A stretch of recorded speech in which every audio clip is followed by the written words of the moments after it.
Before school, you were the best learner alive. You picked up an entire language without a single lesson. You memorized the layout of every house you ever lived in, every shortcut, every hiding spot, every creaky step in the dark. Nobody taught you that. You just lived in it, and it stuck. Then school happened. Sit down, eyes forward. Reread chapter 4. Highlight the key terms. And the machine that learned the language from nothing started failing vocabulary tests. Not because you changed, because they swapped the method that worked for the method that fits in a classroom. The CIA had a different problem. Agents who needed to memorize a stranger's face after one glance, master a foreign language in 6 weeks, retain classified files with no notes, no phone, no second chance. School's method was useless for that, so they went back to what the brain actually does. 5 methods.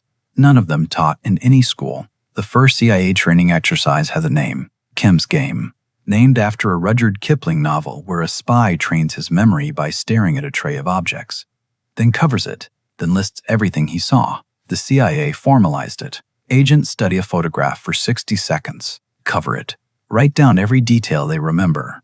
Name, age estimate, clothing, background, exit points, then check. Every miss is a gap in the field. Every gap gets drilled until it disappears. The reason it works is brutal simple. Your brain only encodes what it believes it might need to retrieve. When you reread notes, your brain sees the information and relaxes.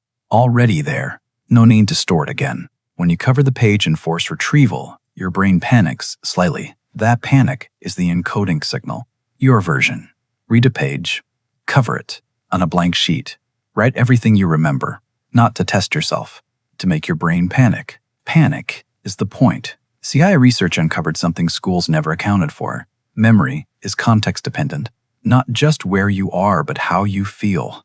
Information learned in a calm state is retrieved most easily in a calm state. Information learned under mild stress is retrieved most easily under mild stress. This is why soldiers who train under pressure perform better in combat than soldiers who train in comfort. Their memory was encoded with the right context attached. Here's the problem you don't know you have. You study in your bedroom, relaxed, music on, no stakes. Then you sit in an exam room, heart rate up, clock ticking, and the information feels just out of reach. It isn't gone. It's filed under the wrong conditions. Your fix. In the last few sessions before anything that matters, add pressure deliberately. Set a timer. Sit at a hard chair. Create a consequence. Study stressed so you retrieve stressed. Your brain will find the file because it stored it in the right room. CIA operatives learning a new language don't study it. They become someone who speaks it. A cover identity, a name, a background, a person who has spoken this language their whole life. The brain learns differently when identity is attached. You've seen this without realizing it. A kid who can't speak in front of class but's on a Halloween costume and suddenly performs full characters, voices, accents. The costume didn't fix anything. It removed the fear of being themselves. Apply this. You are not studying economics. You are someone who thinks in markets. You are not learning to code. You are someone who builds things. The moment you stop performing for a grade and start being someone who actually knows this, your brain stops treating the information as temporary. It starts treating it as identity. And identity is the hardest thing the brain ever forgets. CI analysts don't write long summaries. They write briefs, 1 page, maximum, sometimes 90 seconds to deliver it verbally. Not because brevity is elegant, because the person receiving it has no time and cannot afford to misunderstand a single word. This constraint does something to the writer. It forces the brain to make a real-time decision. What actually matters here, and what is noise? Most people never make that decision. They reread everything. They highlight everything. They treat all information as equally important. Their brain stores it as equally forgettable. Your version. After studying anything, set a 90-second timer. Explain the entire concept out loud as if briefing someone who will act on it immediately. No notes. No filler. No. Basically, you will hit a wall somewhere. That wall is the exact location your understanding stopped and your assumption began. Fix that. Brief again. When you can brief it clean, you own it. The last technique is the one that makes everything else stick. CIA field officers are trained to compress. Take a 40-page file. Reduce it to 1 paragraph. Reduce that paragraph to 1 sentence. Reduce that sentence to 1 word. Not a summary. A core.